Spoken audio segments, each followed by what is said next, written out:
अस्सलाम वालेकुम व्यूअर्स। आज की इस वीडियो के अंदर हम आपके साथ ये डिस्कस करेंगे कि अगर आपका कोई छोटा कारोबार है तो आप किस तरह उसको एक्सपेंड कर सकते हैं। फॉर एग्जांपल, अगर आपका कोई छोटा सा ग्रोसरी स्टोर है तो किस तरह से आप उसको एक हाइपर मार्केट के अंदर कन्वर्ट कर सकते हैं। और इसी तरह से अगर आपकी कोई शॉप है, वर्कशॉप है, तो आप किस तरह से उसको एक फैक्ट्री के अंदर कन्वर्ट कर सकते हैं।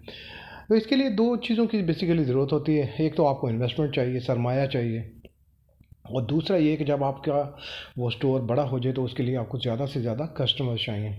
तो सबसे पहले हम इन्वेस्टमेंट साइड को कवर कर लेते हैं। इसके लिए ये ज़रूरी है कि जो भी आपका स्टोर है, फॉर एग्जांपल अगर आपने अपने ग्रोसरी स्टोर है और उसका नाम आपने बिस्मिल्लाह जनरल स्टोर के नाम से रखा हुआ है, जैसे कि नॉर्मली हम रखते हैं, तो उस स्टोर को आप मुतल्लिका अदारों के अंदर रजिस्ट्रेशन करवाएं, एनटीएन बनवाएं, उसका सर्टिफिकेट ऑफ इनकॉर्पोरेशन लें। जब आपके पास वो सर्टिफिकेट ऑफ इनकॉर्पोरेशन आ जाए तो उसी नाम से, बिस्मिल्लाह जनरल स्टोर के नाम से ही आप लेटर हेड छपवाएँ और इन दोनों चीज़ों को लेके बैंक के पास चले जाएँ।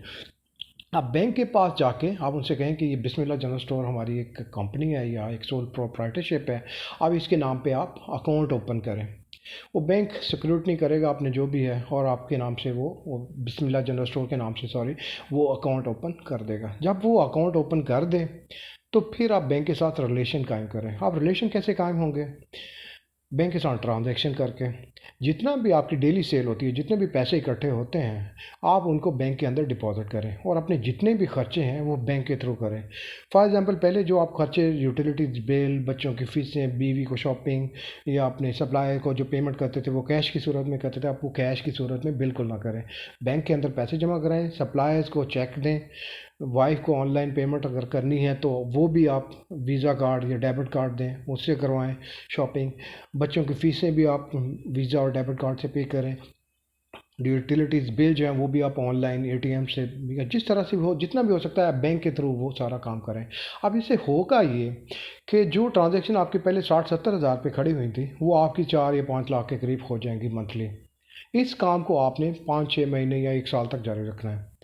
साल के बाद बैंक को पता चल जाएगा कि आपका एक रजिस्टर्ड कारोबार है जिससे एक अच्छी खासी आमदनी भी है और आपका जो टर्नओवर है वो भी 5-6 मिलियन के करीब है। जब बैंक को ये सारी चीज़ें पता चल जाती हैं तो फिर आपको वो प्रोडक्ट्स इशू कर आपको प्रोडक्ट्स जो है वो ऑफ़र करेगा।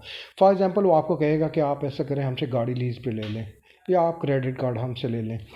जब भी बैंक आपको ये चीज़ दे तो आप उनको ना नहीं करें। देखें, जब तक आप बैंक से कोई चीज़ लेंगे नहीं, आप उनको यूज़ नहीं करेंगे और उनके पैसे टाइम पे वापस नहीं करेंगे, उनको पता नहीं चलेगा कि आप अच्छे कस्टमर्स हैं या बुरे कस्टमर्स हैं।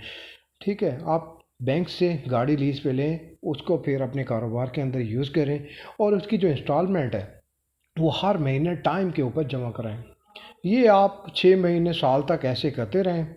उसके बाद बैंक को आपके बारे में और भी पता चल जाएगा कि ये ना सिर्फ इसका रजिस्टर्ड कारोबार है, अर्निंग है, बल्कि ये अच्छा कस्टमर भी है, जो चीज़ लेता है वो टाइम पे हमें रिटर्न भी कर देता है। तो फिर बैंक को आप लोन की अगर आप एप्लीकेशन देते हैं, बल्कि बाज़ का तो वो खुद ही आपको लोन की ऑफ़र कर देंगे कि सर अब आप हमसे लोन लें और अपने कारोबार के अंदर लगाएं। तो इस तरह से आपकी जो इन्वेस्टमेंट है वो कवर हो जाएगी, बैंक आपको पैसा देना शुरू कर देंगे। अब आपने बैंक से लोन लिया है, जो ग्रोसरी स्टोर थी उसको एक हाइपर स्टोर के अंदर कन्वर्ट कर दिया। अब आप कस्टमर्स कहाँ से लेके आएँ?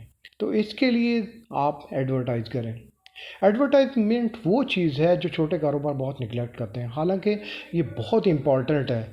ये इतनी ज़्यादा इंपॉर्टेंट है कि आप फॉर एग्ज़ाम्पल अगर 100 रुपीज़ एडवर्टाइज में लगाते हैं तो आपको 1000 रुपये का बेनिफिट होता है। होता असल में ये है कि जब आपका छोटा सा कारोबार होता है, छोटे से एरिया के अंदर होता है, तो आपको फॉर एग्ज़ाम्पल 10,000 लोग जानते हैं, उनमें से कुछ लोग आपसे सामान लेते हैं और आपकी सेल होती है। लेकिन जैसे ही आप एडवर्टाइज़ करते हैं, फॉर एग्ज़ाम्पल सोशल मीडिया के थ्रू करते हैं या आप केबल के ऊपर स्टार देते हैं, तो वो जो 10,000 लोग थे वो 1 लाख लोग फिर आपको जानना शुरू कर देते हैं और फिर कस्टमर भी ज़ाहिर है उनमें से बढ़ जाएंगे।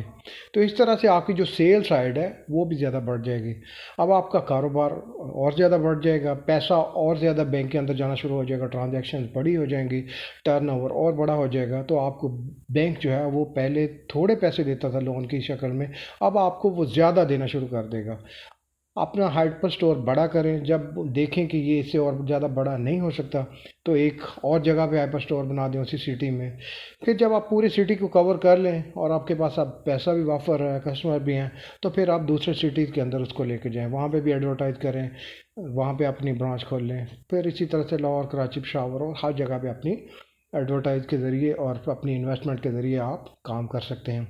यही एक तरीक़ाकार है जिसको आप यूज़ करते हुए अपने छोटे से कारोबार को आप एक बहुत बड़े लेवल, एक इंडस्ट्री के लेवल पे आप लेके जा सकते हैं।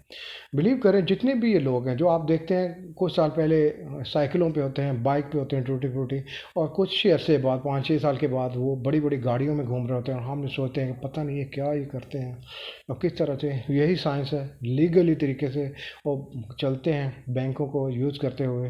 ना सिर्फ बैंक फ़ायदा उठाते हैं बल्कि वो भी अपना कारोबार करते हैं और अपने कारोबार को बढ़ा लेते हैं। अब इस सिलसिले में अगर आपको हमारी कोई और हेल्प चाहिए, रहनुमाई चाहिए कि आप किस तरह से एडवर्टाइज़ कर सकते हैं, किस तरह से आप लोन के लिए अप्लाई कर सकते हैं, या फर्दर इसमें डिटेल चाहिए, तो आप हमसे रब्ता करें, हम आपकी और भी ज़्यादा गाइडेंस देंगे आपको।